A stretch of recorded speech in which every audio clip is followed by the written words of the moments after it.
कई लोग क्वेश्चन पूछते हैं कि हम साधु संतों की समाधि क्यों बनाते हैं, उनको जलाते क्यों नहीं। ऑर्डिनरी हिंदू समाज में लोगों को जलाते हैं नहीं, तभी तो शमशान घाट होता है। हाँ, इस्लाम में वो लोग कब्र बनाते हैं, मगर हिंदू सनातन संस्कृति में जला देते हैं।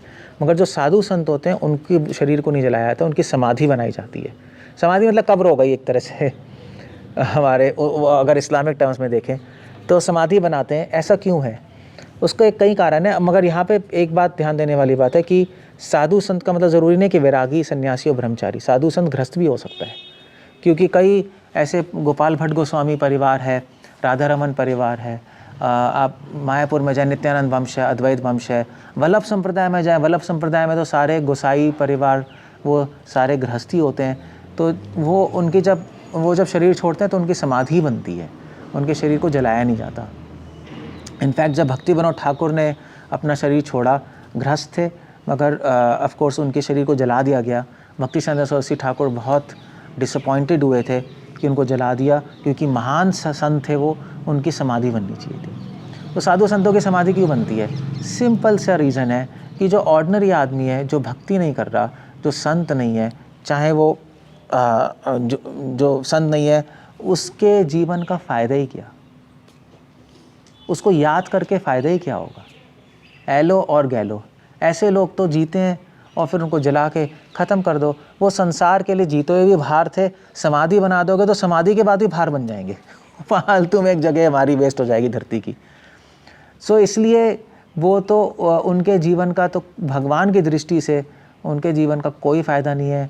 ना उन्होंने भगवान की भक्ति की, ना उन्होंने समाज के बारे में सोचा कि समाज को भक्ति कैसे मिले, तो इसलिए उनको जला के ख़त्म कर देते हैं, चलो भी स्वाहा।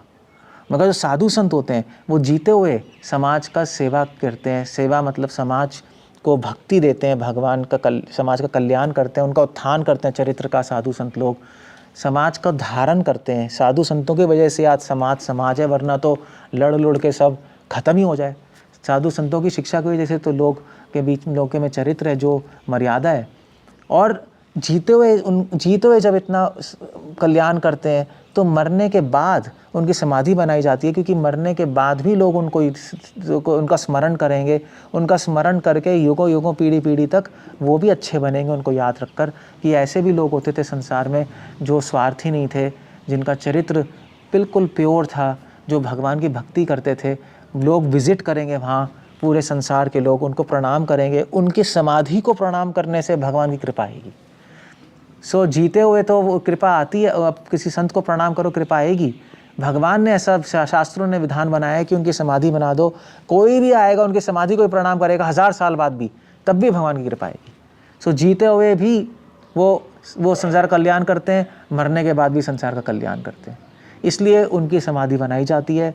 और आप देखिए, आप बड़े बड़े संत हुए हैं जो 1000 2-2 हज़ार साल पहले हुए थे, आज भी उनकी समाधि है या टोम्स हैं। और लोग जाते हैं, हज़ारों लोग विज़िट करते हैं उनकी समाधियों को, और फिर उससे उनका बेनिफिट होता है। जब लोग जाते हैं तो पूछते हैं भाई ये कौन है। जब नॉर्मल लोग जाएंगे, उनकी लाइफ हिस्ट्री पता लगेगी और उनकी चरित्र पता लगेगा, तो उससे लोग इन्फ्लुएंस होते हैं। युगों तक साधु संत जीते हुए भी प्रचार करते हैं, मरने के बाद भी प्रचार करते हैं। इनफैक्ट शास्त्रों में तो ये लिखा है कि दो से वैष्णव डाई रीजनल। हम ये नहीं बोलते साधु संत कभी मरते हैं, ऐसा बोला ही नहीं जाता। साधु संत जब शरीर में होते हैं तब भी कल्याण करते हैं, शरीर छोड़ते हैं तब भी कल्याण करते हैं। इसलिए उनकी समाधि बनाई जाती है एज ए रिमेम्बरेंस और टू इंस्पायर जनरेशन्स आफ्टरवर्ड्स, कि वो इंस्पायर्ड रहें और आगे भक्ति करें और अपना जीवन सुधारें। हरे कृष्ण।